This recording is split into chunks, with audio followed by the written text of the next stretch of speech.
Bertrina Olivia West Al-Mahdi. I am a clinical therapist, and I am also a mother of two.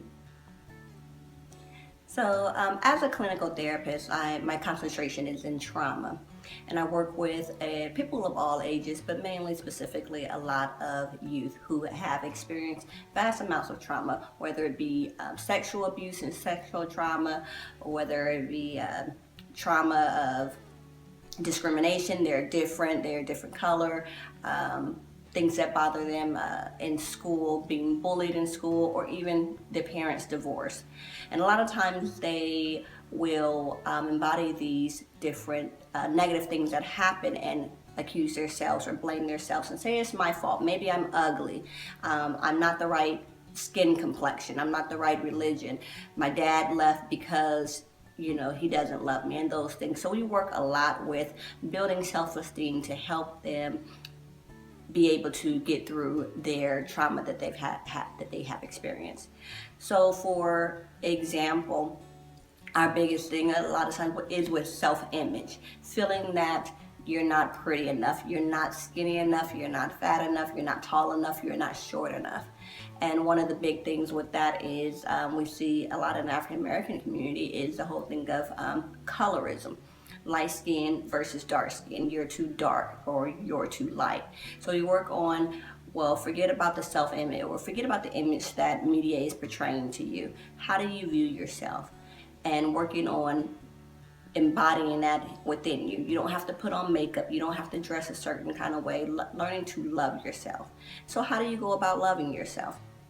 You have a mantra that you may say every day when you look in the mirror.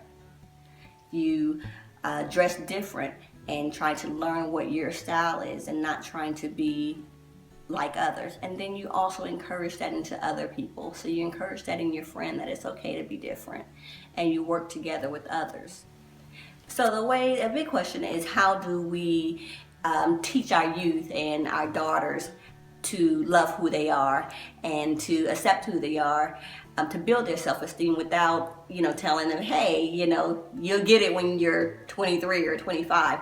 So for me, the best way that I do is I encourage the youth and young women and even my daughter to learn who they are and what they like about themselves. So how do you overcome trauma and the bad things that happen in your life that may bring you down and affect your self-esteem? The main thing is that it takes courage. A great example of this is at the Oscars with Lady Gaga, who shared her song and her story about how she had been sexually abused.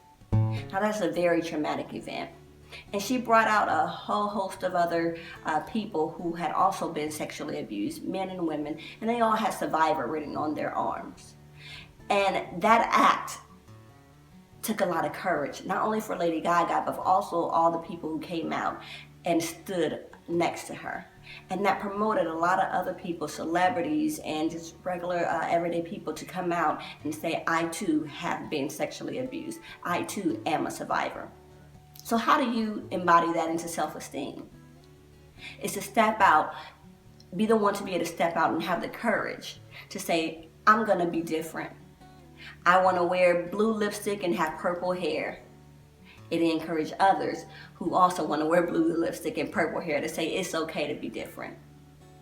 I'm a tomboy, so instead of dressing in high heels and tight clothes, I wanna wear baggy jeans and big t-shirts. Be the one to have the courage to be able to step out and be who you are, regardless of what others may think or others may say, because you are beautiful and you can overcome any obstacle that is put before you.